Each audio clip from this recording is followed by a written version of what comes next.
Hi guys, it's Mr. Day again. Here's the second part of my story as someone with ASD that you've been waiting for.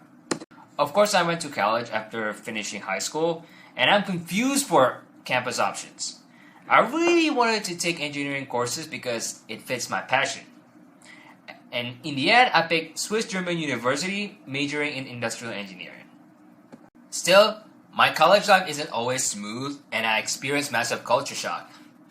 And of course, I have a hard time adapting to college life, since I need to search everything by myself and by my own initiative. It's a time I really want to learn to drive since I've seen my friends go to college every single day driving. I mean, what's the point of being a car enthusiast but not being able to drive? Fortunately, I've got good friends at college that's welcoming and willing to help.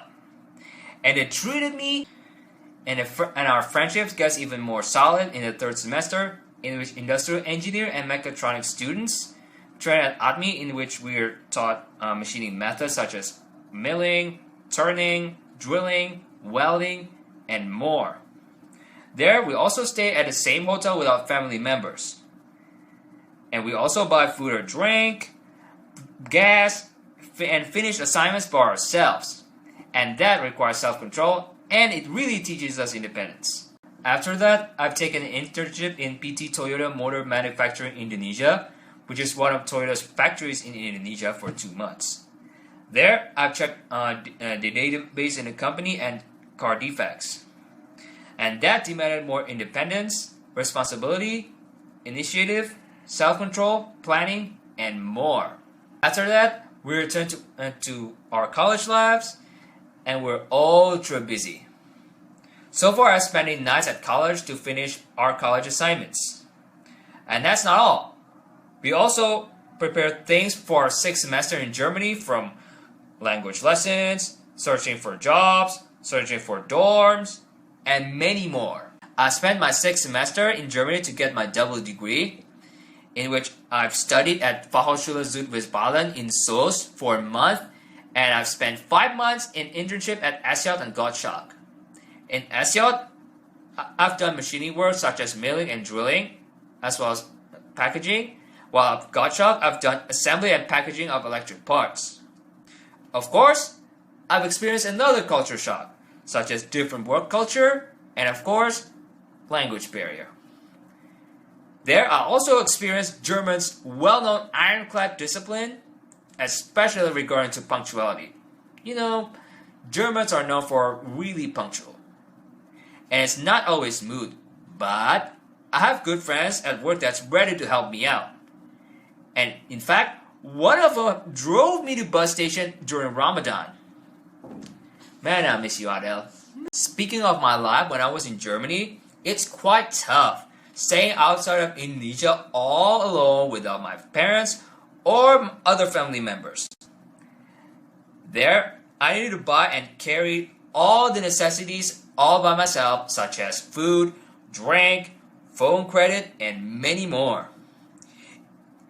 Back in that country, I've learned to travel using public transport, and it really taught me independence even further.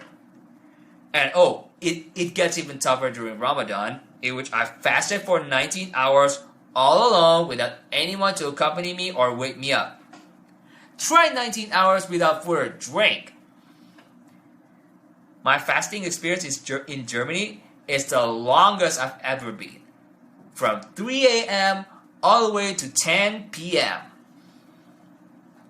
Fortunately, Euro 2016 back then was around the corner, and I've watched the matches during iftar. So basically, I've broken my fast while watching the matches at the same time. I also traveled to several places in Germany, such as Munich, Stuttgart, Berlin, and many more. There, I've traveled to car museums, being a car enthusiast, Berlin Wall,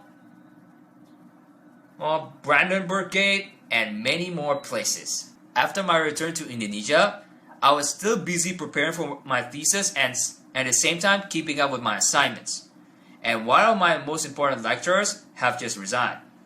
Unfortunately, because of land disputes, all the programs in my college is switched to another building, Not to mention, I needed to take pre-thesis exams. Speaking of my thesis, I've made signages for SU's new building in Prominence Alam Sutra. While taking my thesis, I've also taken German language lessons to maintain my language skills, as well as going to the gym too. After obtaining my bachelor degree in industrial engineering, I've taken master's degree also in industrial engineering at BINUS. At the same time, I've also searched and applied for jobs. Unfortunately, only few called me for interviews and often stopped at psychological tests. Back then, I was so jealous of my friends that got jobs already. For my master's degree, it wasn't as hectic as my bachelor's degree because it's done online, and I was the youngest in my class. Of course, there are video conferences as well as filling forums online, but it's quite hard to contact my colleagues. For my spare time, I've collected and taken pictures of diecast cars and review cars since then. I've also still played Maximum Tunes since my bachelor degree days. Fortunately, my friends and lecturers are helpful with my assignments, and in my master's degree, I've also found another big sis figure. For my thesis, it's about ergonomics in autism therapy centers, and I've also reunited with my ex-shadow teacher. The thesis I've done also inspired me to make therapy cards. So is the second part of my lab experience as an SB. Hope y'all are excited for the third part. Please like and subscribe. We'll see you next time. Bye!